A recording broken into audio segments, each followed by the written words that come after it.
All right, great. Thank you, Michael. So I'm Robert Shear. I think Gabe was described as a Swiss Army knife. I think I'm a little more like that rusty fishing knife that you sort of leave in the bottom of the tackle box and find halfway through the year, and little rusty, little dangerous, but it works. So today we have, and is this the screen going to come up? We have several. There we go. Several illustrious guests here for our panel. Every year we like to do this, which is to really have a discussion with industry leaders about where construction's at, where it's going, and how technology fits in.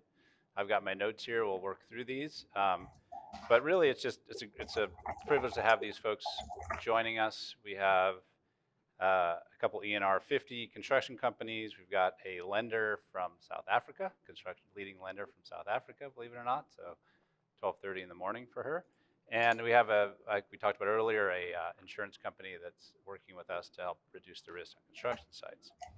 So to get started, I just want to let everyone introduce themselves and talk a little bit about their experience with OpenSpace. So Carl, I'll start with you. Carl Mcfarland, SVP at Big D Construction. Great. Thanks, Robert. Appreciate it.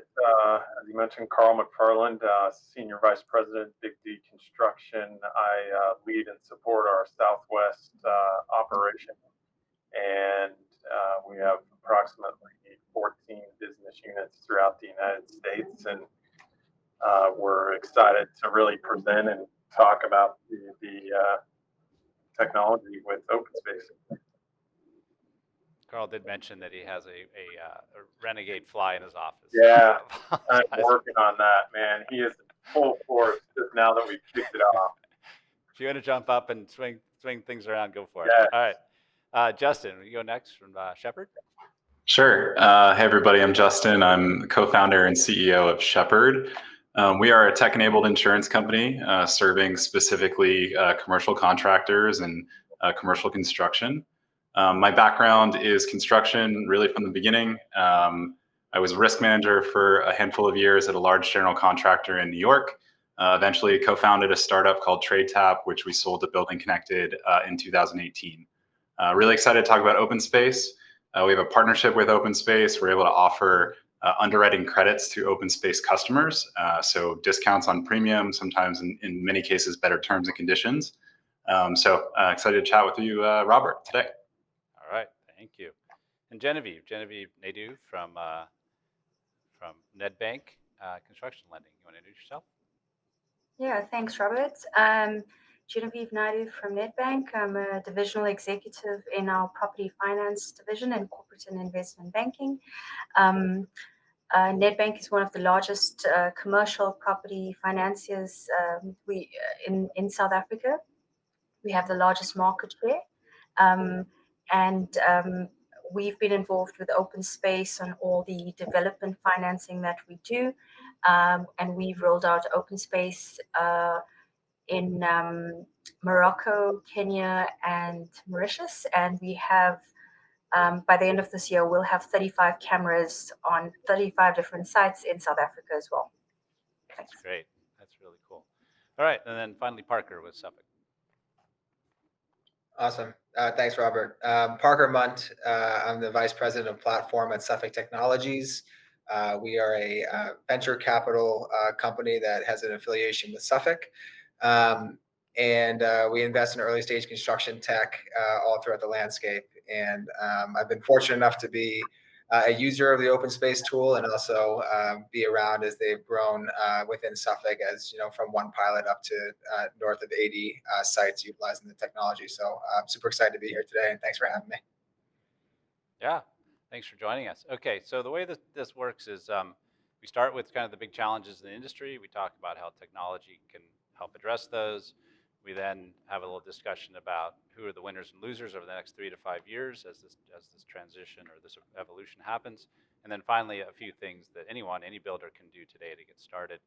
So what happens is I talk to these folks and I kind of look for themes. So there's no sort of preset themes or anything like that, but we kind of have discussions, and every year it's really interesting things kind of come out. The big one today, or the first one I want to touch on is conveniently the same theme for our conference, which is building in a time of uncertainty, right? This means a lot of different things for a lot of different people. Could be supply chain challenges, could be labor challenges, could be new materials and systems, and project complexity is increasing. And so you got all these challenges, plus, of course, the macroeconomics of tightening financing, and things get kind of challenging, right? The other key theme here is that technology is no longer a sideshow. We've all seen these presentations over the years where it's robots and drones and new things and pilot this and pilot that. The real difference this year is the discussions are people that are really going, these folks are really going deep with the technology and really trying to standardize on it to get better adoption, but also get standardized data that can form a foundation for being a better builder. So that's what we're going to go on first. So first thing I want to talk about, though, is really the top of the funnel for everything, which is client expectations. Everyone I talked to here said that they're not in the business of lending necessarily or insurance necessarily or building. They're really in the business of delivering great client experiences. So I just want to get a little deeper thoughts on those. So Genevieve, I might start with you. Like I said, you mentioned that the banks, quote, sell money, not tech, and that your key advantage in the market is the customer experience. What specifically did you mean by that, and how does OpenSpace help you deliver that? Yeah, thanks, Robert. So, I mean, OpenSpace landed with us a couple of years ago, and when we looked at what the value proposition of the tech was, it didn't really make sense for us at the time, and I think it was a year or so later we went into hard lockdown in South Africa and with the pandemic, and the challenge we had was that actually we could not inspect any of our construction sites that we were funding and be able to pay contractors as well as their professional teams or subcontractors. And so, and this was because of travel restrictions. So we couldn't fly out. We had, challenges even within the South African context with regards to travel as well.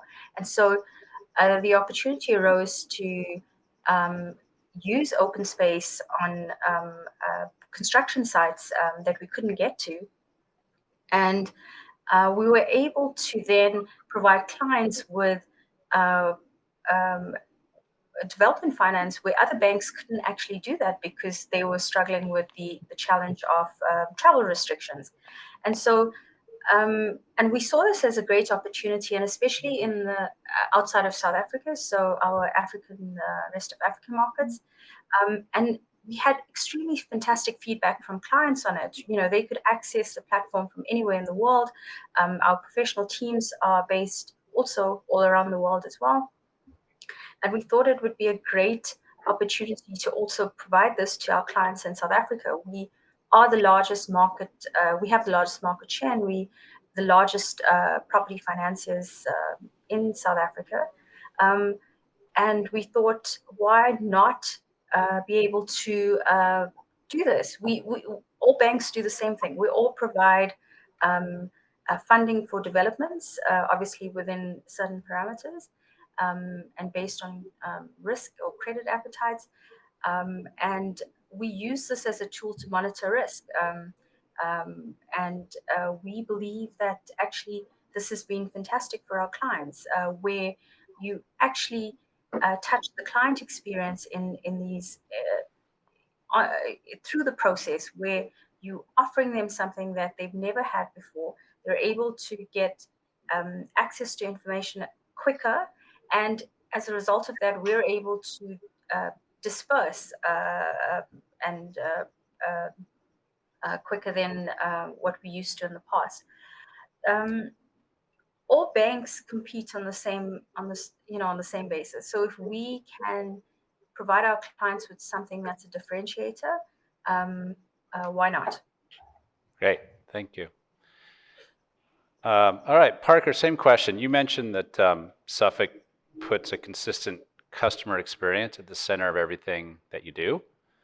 Can you talk a little bit about how tech helps you do this? Yeah, sure. So So at Suffolk, we have high aspirations for it to feel like you're walking into a Starbucks and buying a cup of coffee when you build with us. I mean, we might not wear the green aprons that you might hope for, but we do try to do things in a standardized fashion across all of our job sites. And I think the impetus behind that really started with the flow of information. Transforming from being inherently paper reporting happening on a daily, weekly, or monthly basis, and that transforming to more of a digital reporting style. And in that, right, the most important aspect of it is the consistency. Where do I find certain things? Where do I find the information I'm looking for from a client or a subcontractor or a member of one of our teams alike? How is that information presented? And I think we realized quickly that there is an unquenchable thirst for visibility from our clients in particular. And we've been able to leverage some tech tools to either present data points or to show a live view of the job site, or to show a standardized walk of the project, whether that's daily or weekly. And that was exacerbated during COVID, when a lot of our clients weren't able to travel out to their physical job sites. So we utilize OpenSpace a lot for that, and also now looking into more of the ClearSight modules and how do we capture this type of data and present on it in a standardized manner that feels consistent for our clients and not differing or wavering from one job site to the next. Yeah, I love it. I love it. I think you guys should wear some green outfits. I think that might look kind of good. All right, Justin, you're a little hat. So your customers are builders and brokers, right? So a little different, but you're still really selling an experience. What does that look like for you, and how does tech help you with that?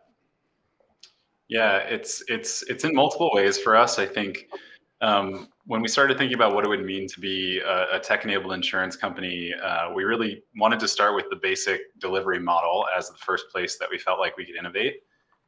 It is very, very standard and typical for legacy insurance providers to sometimes take weeks to get back to brokers, especially in the high volume segments of construction. It's just there's a lot of these spaces are very transactional in nature, and oftentimes the high touch style of underwriting is really just reserved for just the biggest accounts, the major top ENR 400 contractors in the country. So the first thing that we really tried to hone in on was just speed and responsiveness. We respond to every single submission that comes in the door to Shepherd within 24 hours, and really actually proud in our first 5 months of being open, we've been getting back to our brokers within 10 hours on average on every single deal that we've looked at. This has been really meaningful in and of itself. And of course, in order to do that, we had to invest in building really a full tech stack in-house for how we underwrite and think about risk. Everything from taking a submission, which is exposure information from a contractor, what type of work are they doing, where are they doing it, what are the tools that they're using in the field, processing that information, rating it, pricing it, and then eventually turning around proposals and policy documentation. That often can be just a laborious process for big insurance companies, and it can happen in many different disconnected tools. So at Shepherd, we've really unified that into a single tech stack, and so that enables us to be really fast. The second way we think about tech is really about personalizing the experience for contractors, and this is where a partnership like OpenSpace really, really matters. We feel like contractors generally have great stories to tell. They're putting a lot of investment into the tools and technologies that they're using on job sites for not just workflow and efficiency, but also for loss control and risk management. We think the data from these tools can tell that story. And so what we've done is we've created an underwriting model that also includes credit in many cases for the use of these tools. We can assess and analyze how well a contractor has adopted platforms and technologies to be safer, to be more efficient, more productive. And then again, we go back and we really think about the customer and say, hey, we want to reward you for these investments that you've made, and we want to give you a better service model as your financial services provider or as your insurer. Great. Right. All in the idea of more accurately pricing risk and then being able to manage it, right? Which we think OpenSpace at core is really kind of a transparency and a risk reduction technology. All right, Carl.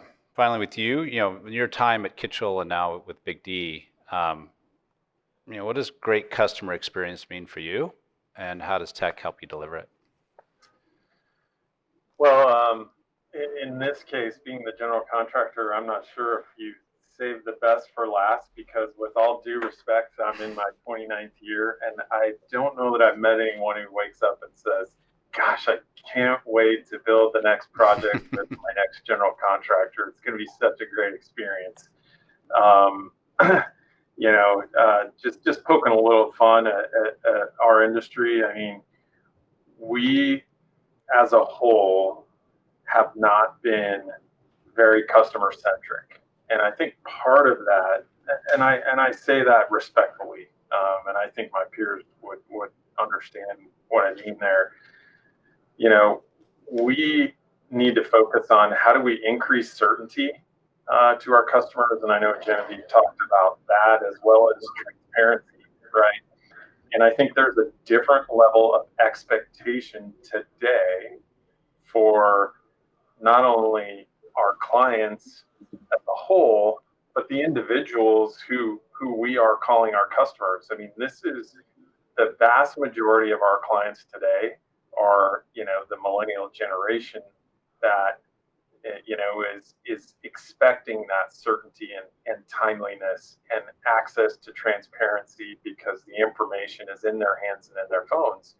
And as a general contractor, traditionally in a paper-based, non-digital world, we have really struggled with dealing with those two principles. And so, before you get out there and deliver this kind of promise to your customers, there's one thing I think that I've learned, and the experience with, working with leading technology companies, is you have to get your own house in order. You have to get your own business digitized, because the information you're sharing does need to be accurate.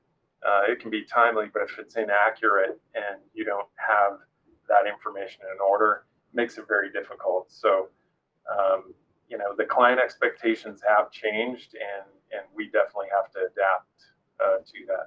Yeah, it reminds me of a developer I once was talking to, and he says, why is it that when I order a pair of socks from Amazon, I know exactly when I ordered it, I know when it left the facility, I know I can track it through the whole thing, it lands on my front porch, and they take a picture of it and tell me your socks are delivered, but I order a $300 million building, and you guys tell me just to trust me and, sort of come back in 18 months and hopefully it worked out, Yeah, absolutely.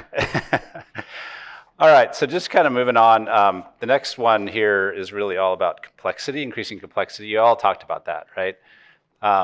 And just manifold complexity, having to manage all that while the customers are expecting more. So I just want to touch on that a little bit. And I think it's just, getting stuff built today is just way more complex and risky than it was even 5 years ago, certainly 10 years ago or 20 years ago.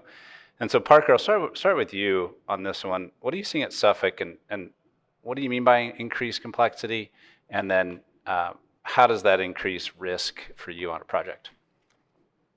Sure. Yeah, I think we've observed a couple of kind of larger, maybe more macro trends that are affecting the complexity of the builds that we're being tasked with.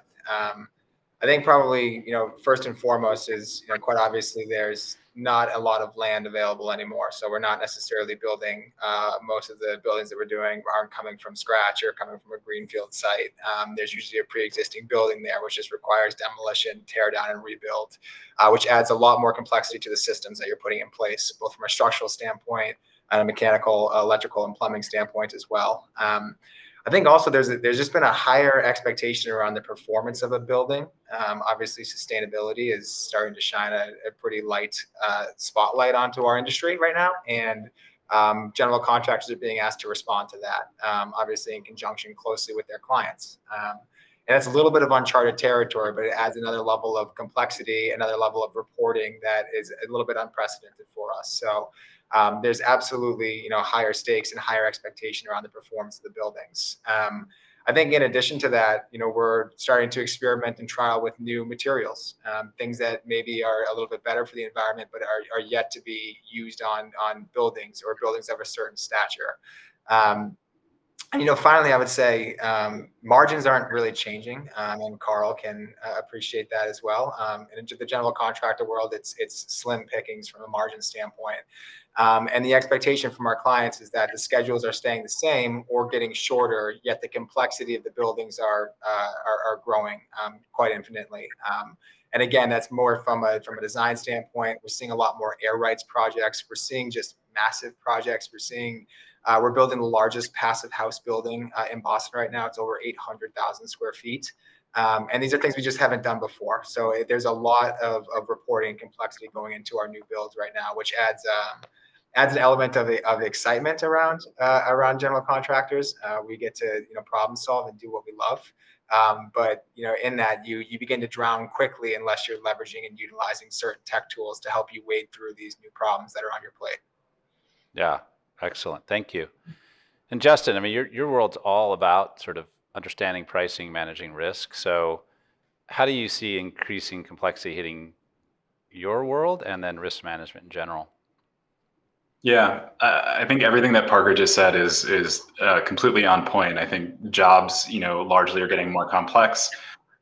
We are asking contractors to deliver, on the same schedule, if not accelerated schedules across the board, and to do so with, oftentimes less skilled labor, or in an environment where there just really isn't available skilled labor to do a lot of these complex tasks that need to happen. So, for us, obviously, we're underwriting this risk, and the more unknowns that go into the underwriting, certainly the more challenges that come with it.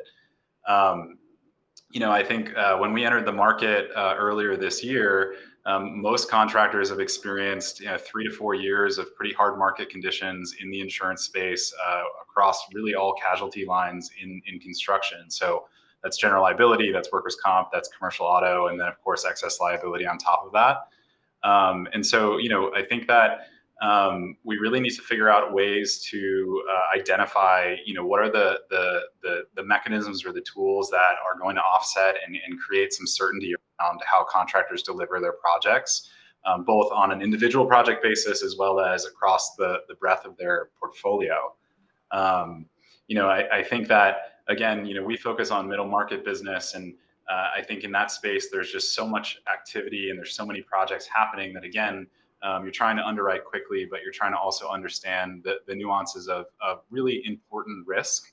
The litigation environment has only gotten worse in the last 5 to 10 years. Things like construction defect are a major driver of the way insurance companies look at contractor risk as a whole. So again, you're trying to parse through this pretty large volume of businesses really quickly and identify, who are the ones that are doing the right things, who are the ones that are on the leading edge of quality and safety and all the important elements of risk management. And for us, that's really kind of our key focus is trying to find the builders that are adapting to this environment, adopting the most modern tech stacks or tools, or have the right controls in place. And sometimes it's not just about technology; it's about process. And if we can find that, then of course those are the types of contractors we want to insure and we want to work with for a very long time. Great. Yeah, and actually, Michael, who's been our MC today, spends a lot of time in insurance, and we have a lot of discussions with folks about construction defect and the ability to have the tape, if you will, of a project and be able to have that be something that can streamline, make a better building, streamline any issues, and then be able to kind of improve over time. Great. Carl, as far as this complexity, you brought in another angle, and that angle is supply chain, right? And you're kind of saying the supply chain broke in COVID in a lot of ways, and that's our new normal. So can you explain a little bit more about that and kind of how that adds to the complexity? Yeah, absolutely. So having the exposure to prefab business in a previous life, we really started to understand the supply chain. And when COVID hit, there was this level of complexity that said, hey, we're going to have to really dig deeper into that supply chain and better understand, where our pain points are. So, we didn't have transparency before COVID. And so when the complexity hit the supply chain, it just really highlighted the lack of understanding we had as a general contractor downstream. And so we have really focused on how do we gain more knowledge around that, understand where materials are being sourced, understand how that is influencing design selection, everything else. We have to become more educated on that phase. And I will tell you that the transparency itself highlighted one key component that has kind of really been what I call white noise. And that is, we have a tremendous amount of non-value added tasks that our project teams do and our pre-construction teams do on a daily basis. And I like to say pre-COVID, it was white noise. We didn't hear it. It just existed. COVID hit, exposed it in the supply chain, and now all of a sudden that noise is resonating very loudly. And when we have tools like, what we see on the market in technology and OpenSpace in particular, we're seeing this tremendous amount of efficiency so that we can concentrate on those complexities. Great. Yeah. Visibility, right? Visibility. All right. So then, Genevieve, in South Africa, you've got a lot of challenges, specific challenges and different challenges than we have. But, what are you seeing in South Africa, and how are you guys responding to this increase in complexity? A lot of challenges is putting it mildly, right? So we have a major issue at the moment from a utility point of view in terms of our electrical supplier. So we get something called load shedded frequently in the day, which is where our electricity supply stops. So currently we're on, I think, stage 3 or 4, which means you get at least 6 to 8 hours of load shedding a day, which is quite difficult, and you can imagine that on a construction site. We also have we've had a difficult time from a contractor point of view because quite a few of our large contractors have gone belly up in the last couple of years. And so when you really move into the next tier of contractors in the South African context, there's obviously an additional risk element that's overlaid. We have, in some areas of South Africa, we have something called a construction mafia, where they hold hostage, almost, for lack of a better word, construction sites, and require certain things.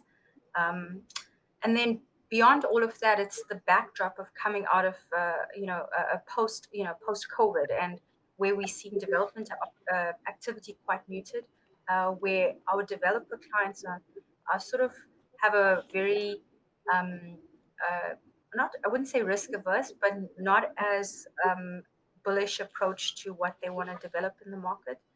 And to Parker's point earlier around sustainable buildings, the developers that are building are trying to build to sustainable standards, whether it's certified buildings or just having sustainable elements that could attract better tenants. But what this means for us in a complex environment is really, how do we make sure we're able to monitor risk from a lender's perspective and proactively do that, and do that, I think, more frequently than we did in the past. And that goes down to looking at contractors and their supply chain. So exactly to Carl's point as well, where the procurement piece becomes quite key critical, because a lot of the countries in Africa and outside of SA are 80% importing countries. So the procurement schedules are quite intensive. And if that's not planned correctly, there can be major delays in terms of your projects, right? So with this entire backdrop, what we as lenders do, because we're in the in the business of lending, is that we just have to ensure that we can manage and monitor our risk proactively, and that's exactly what OpenSpace does for us. Great, thank you. All right, we're gonna pick it up a little bit here, so I'm gonna ask you guys to do a little shorter on these as we go forward. But I do want to touch on this labor shortage, right? We've heard about it for years, generational shift changes, all these type of things. But some interesting stuff came up during these conversations. I think, Carl, I'll hand it over to you, but you're seeing something different this time. Can you just spend a minute on what that looks like? Yeah, you're absolutely right, Robert. I've been hearing about the labor shortage and almost my entire career, and I always like to say, I don't think we have a labor shortage. I think we have a labor problem. We really have a sanity problem because we've continued to throw the same solutions at the problem, and it's now actually gotten worse. Not only are we seeing that labor shortage in the trades become unbelievably exponential, and we're trying to combat that now with things like offsite prefabrication, but we're also seeing it on the management side at a level that I have not seen before in my career, where I think you have this next generation of employee who doesn't see construction as their first option, even on the management side.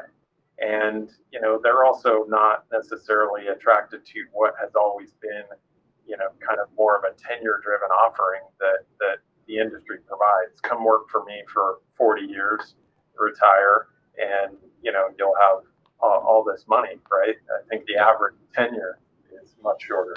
Yeah, right. So it's not just trades or labor; it's like everyone on the project. Parker, about at Suffolk, what are you seeing with the kind of the labor shortage? What's the new wrinkles on that? Yeah. Sure. I think so. I think Carl's point is a good one, in that we are seeing it on the management side, as well as down in the trade partner side too. So as of late, I think we've been seeing so much work that's been available, and so few people available to do it.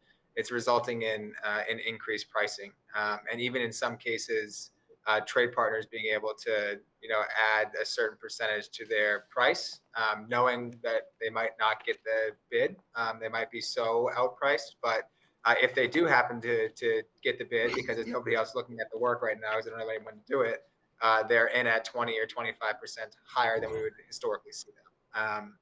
And so we're starting to see some of the trade partners look to mitigate their risk in other ways. And I think that's obviously, we hope to get 3 bids at least for every scope of work. And when there's only 2 coming in or 1 coming in, you have the ability to increase your prices in that regard too, which again, right, puts a little bit more work onto the managerial side of the house to make sure that we're getting the numbers down to be where we believe they should. And again, to Carl's point, right, that means that we need to have the right competent people on the general contractor side of the house who can do the vetting and can tell you straight face to the client that you are getting the right number that you should be getting. Mm-hmm. Great. Yeah.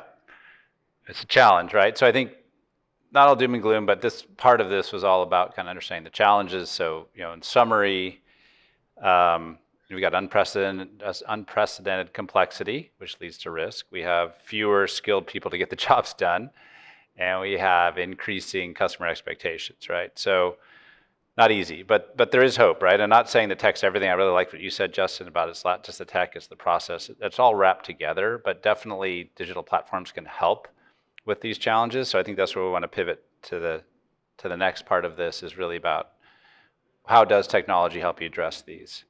I think, and I mentioned this a little in the early part, but the big change here is that technology is not, it's past pilot stage, it's past trial phase, it's got to pay off. And all of you have been taking technology broad across your organizations. So I just want to talk about that. I think that's the biggest change in my mind, is that there was sort of this somewhat shallow approach, and now it's really deep, and it's all about standardization, consistency.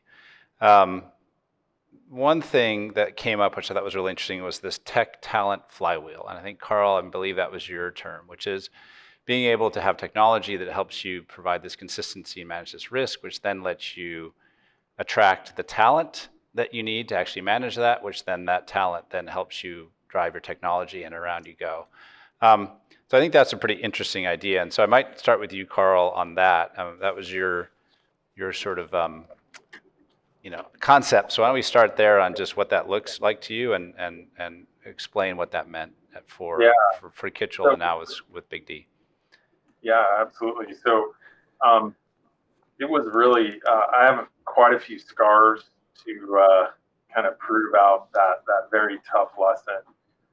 When I started initially really pushing for adoption of technology 4 or 5 years ago at scale, the difficulty was we were taking resources from IT and traditional information technologies and trying to combine it with part-time people in the field, right? Deploy those, try and see if it works, beta test, and that quite honestly failed miserably. What we realized is combining IT with an operations technologies resource, meaning people who have operational background with technology, desires, passions, competency, along with learning and development, and then operational excellence or project controls. When all three of those components are working together, I feel that, you can really scale technology. The key, though, is investing in committed resources, right? This idea of construction technologists, which GCs have now, they're not billable to projects. But when you look at what they do to help scale a tool like OpenSpace and get rid of the white noise, which is that inefficiency and non-value added tasks that your project team is doing, you all of a sudden are making better informed decisions about where the resources go on which jobs at which times. And so I think it's very important that as a GC, you have to invest in dedicated resources to really scale this idea of getting the best return on those investments in lieu of looking at them as costs. And then that helps you also get, I'm putting words in your mouth here, but they're your words, but also helps you attract the next generation, right? So you're not, Yeah, absolutely. Legacy systems that aren't efficient, no user interface is poor. They expect much better when it comes to tools and resources. Great. And then Justin, what are you seeing in the industry, and how are your clients, builder clients, attracting and retaining the best talent? Yeah, I love what Carl just spoke about. I think dedicated resources in the right places really does make a significant difference. I was once on the client side, once working for a large general contractor, and I can tell you that for the sort of younger generation that was there, I think that was a major hurdle for the company was, hey, do we really want to work like in these tools for the next 10 years? And I think those are the types of conversations that were happening. And I think that it's really important that contractors are paying attention to what is going to attract the right talent to be the next leaders of those businesses. So, I guess the short version of that is, if I had to predict it, I think that the contractors who resist the change or resist modernization for too long are going to start to really feel the pain of that and be at a disadvantage from a quality of product, from a quality of talent, and ultimately just from a business growth perspective. I think that there are tools, obviously OpenSpace is a great example, where now we can provide remote access to a job site, and we can start to think about competing with other sectors of the economy that are just different from a work-life balance or from a location-based approach. And I think that there are tools that now can start to shift kind of traditional ways that we would deliver roles within the industry. But again, I really just I think that businesses are again being asked to adopt these tools, to even dedicate, to Carl's point, to dedicate resources that is not going to hit project cost. And this is where financial services providers need to step up. They need to recognize those investments. They need to create incentives that are actual financial offsets for these investments. And that's the whole thesis that we were founded on. And I think construction tech startups or mature companies like OpenSpace and others are really important in that conversation as we go forward. Yeah, thank you. Finally, Genevieve, we talked about you're seeing kind of a newer generation come onto the industry that are more willing to lean into tech, in your words. What does that look like for you, and how should builders adapt their culture to kind of enable that to grow and to give them advantage? Look, I think that organizations that, and I'm talking about, when I reference organizations, really clients, and what we see is that where there's younger management teams, the rate of adoption or the pace of adoption of technology is much faster and higher. When we looked at when we launched and rolled out OpenSpace on our sites, you literally have to go with your site manager or your resident engineer and show them why things can't break on the technology, because it is new to us. It's historically on construction sites, we've used drones or fixed cameras, etc. So this is quite a different approach.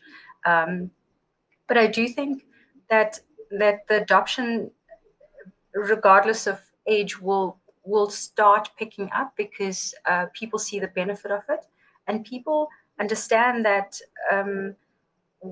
that the value chain in terms of adding the technology to various parts of it is actually value enhancing rather than becoming more challenging. So, and I think that we'll see that change coming in quite quickly on our side, especially from an African perspective. Yeah. All right, great. So that's sort of our discussion on talent. I want to go to the next one, which is this idea of standardizing technology and getting a consistent data foundation. I think that was really central to all of the discussions we had. And I think these things go hand in hand, right? If you want to deliver a differentiated customer experience, then having this digital foundation so you can offer those dashboards.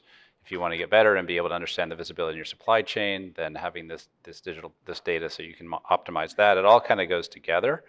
At OpenSpace, we're seeing this, right? More and more customers are signing enterprise agreements. In fact, some of the folks on this panel are mandating it across all projects. I want to get your thoughts on why standardizing your tech stack is so critical right now. So Parker, start with you. You're in charge of defining and driving the core tech stack for Suffolk. Can you talk about how you're doing this and what value you're seeing in driving sort of standardization and across the organization? Yeah, I think so. First and foremost, it's important just to recognize the journey that we've been on, right, through the piloting and scaling phase of a lot of solutions that have become standards at Suffolk. Right, OpenSpace being one of them. And I think that standardization really hits everything that we've been talking about today, right? So first and foremost, that consistent use of technology allows us to deliver a consistent experience for our clients, which is probably the most important for us. And secondly, I think that the standardization of certain tech tools allows us to play offense. So instead of playing defense and playing risk mitigation and playing CYA as far as litigation goes, right? We're allowed to actually start to leverage some of this data and information that becomes a lot more powerful when you actually have standardization around it. So for instance, right, I used to be the photo report guy on one of our job sites when I first started, was taking pictures with an iPhone, uploading it to a Word document, submitting it to a client. Obviously now that's done with OpenSpace. It allows me to spend more time doing the things I'm supposed to be doing, right? Playing a little bit more offense, looking at ways we can actually leverage and utilize that standardized data that's flowing back in, seeing if we can drive any insights from it to be a little bit more ahead of the game and what's coming down the pipe and the rest of the project. And those things are really important for us. And I think that goes hand in hand with, the dwindling labor, around the job sites, one, and two, the managerial staff as well. Gone are the days where, or hoping to be gone are the days where we're spending a lot of our time submitting paper documents to have a paper trail of everything. And we're allowed to actually rely on technology to push us through that and allow people that want to be in the construction business to actually manage construction sites and play a little bit more offense looking out to the future as opposed to just mitigating risk. Right. Yeah. And you actually mentioned something where you guys have literally built an app that lets your clients see what's going on in a project. Is that right? That's right. Yep. Yeah, we built it was first an in-house dashboard that tracks 13 key KPIs on our projects, and our clients asked for that to be created into an application for them to always have access to and live on their phone. So yes, that is something that we are now doing as well. So that talks about the visibility and the importance of being able to allow your clients and anyone that's involved in the project to see what's going on the site at any time and whatever's easiest for them. And that raises the stakes on the data fidelity and raises the stakes on the data sort of timeliness, right? So then, quick follow-up, what do you look for in tech partners that, you've driven a few enterprise-wide, proud to say one of them is OpenSpace. What do you look for in tech companies that you're gonna really invest in and go enterprise-wide with? Sure. I think that first one, which you just touched on, is the trust aspect. We need to be able to trust and have faith in the numbers, the images, the insights that we're deriving from tech tools. The second that a project team, a superintendent, a client, an engineer, or an architect loses any sense of faith in the data flow from one of our tech tools, it loses a lot of its inherent value. So I think that's the first one. The second we look for is scalability. So we have a strong belief that the more you're utilizing a tool, the more data that's flowing through a tool or flowing out of a tool, the more powerful that data becomes. And so being able to scale the solution and being able to harness that data on the back end and look at it in specific ways is super important to us. And third, and maybe arguably most important, is responsiveness of the team from the vendor. So obviously, we've been with you guys for a long time, and we've been using OpenSpace on a lot of our projects over the past 5 years, maybe 4 years. But I think really importantly there is that we have the ability to reach out to you guys if anything needs to be changed at any given point in time. If we need to see something in a different light, the responsiveness and the flexibility allows us to scale and to flex the system or the technology tool onto big projects, small projects, airports, big commercial high rises, right? Whatever the type of asset class or the client, we're able to still utilize that same tech tool. And so we're able to harness the standardized data set on the back end of it. And that's really important to us. Great. And, Jeevan and Neil mentioned that earlier. We've made a ton of investments in the infrastructure and our worldwide servers and our worldwide team so that experience, again, is consistent for you, no matter what size the project is, what type of project, what you get from OpenSpace is consistent and reliable. So Genevieve, same sort of thing. You've decided to deploy OpenSpace on every project you finance. What's the value of this, and how does it help you manage risk? And then I'll follow up with the same question. What do you look for in technology partners to be able to do that type of enterprise-wide deployment? Yeah, thanks. So, I'll start with the second part of your question. We're not a technology company, so we're a bank and we're a funder, which means that what our strategy is really where we see things in the market that can add value to our clients or to us as lenders. We would look at trying to pilot it or understand the use case and then see if it's something that's value. And that's how we came across OpenSpace, and we thought it meets all our requirements. And we did do a pilot, I think in 2019, on actually a hospital in South Africa. The core focus for us is obviously monitoring risk. I mentioned we'll be deploying close to 35 cameras in SA by the end of this year. We have on average, we're the largest market funder, which means that we have approximately between 80 and 100 projects, development projects across South Africa that we run at any given time. So data is key critical for us. Efficiencies are extremely important. So we have a team that all they do is just manage and monitor construction risk for the bank, and using, bridging the gap through technology really helps us be efficient. If you think of travel time and, getting to places that are quite far from, the metropolitans, this could take a few days at least. And so we believe that the use of it really provides efficiencies. And then with that is the data piece, which we love. We want to understand our clients better, how they build, and hopefully that translates into understanding credit risk, and therefore being able to provide better value to our clients through a credit process. That collectively for us is a huge game changer, and we're monitoring that quite closely. Great, thank you. Yeah, no, I think it's the idea that you can, as a bank, you can deploy a technology, have it work, have it be successful, be able to get over the jitters of your clients on, can I use it? Is it simple enough? That is something we love to hear. All right, I'm gonna skip ahead a little bit, guys, because we're a little behind time. But really going into the winners and losers and the things that builders can do today to get ahead of the curve. So I might start with you, Carl.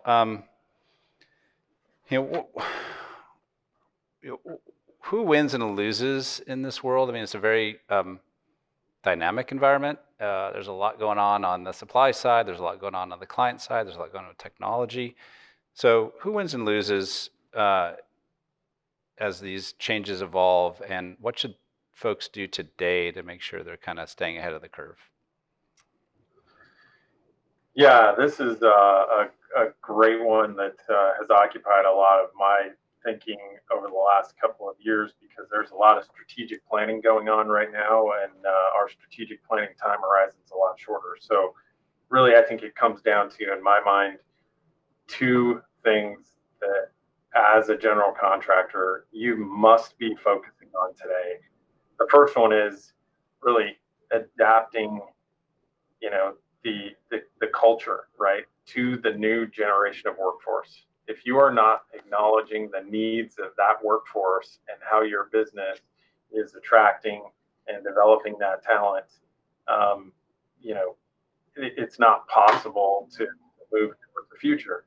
And then the other one is really digitizing your business. I mean, digitizing your business is essential. And I used to think that was a strategy, right? That, okay, you digitize your business, you're now going to be able to take your business to the next level. That's just the entry point, right? So you digitize, that enables different strategies. So if you take something like grocery delivery or even grocery pickup, you had to digitize in order to do that. Yeah, that wasn't me waving you off. That was me acknowledging the timer over here. Yeah, no, I think I do think that and then sort of putting the foundation of data in place so you can get all these advantages. So Justin, I might go with you. What are your thoughts on kind of the winners and losers and a couple things people can do today?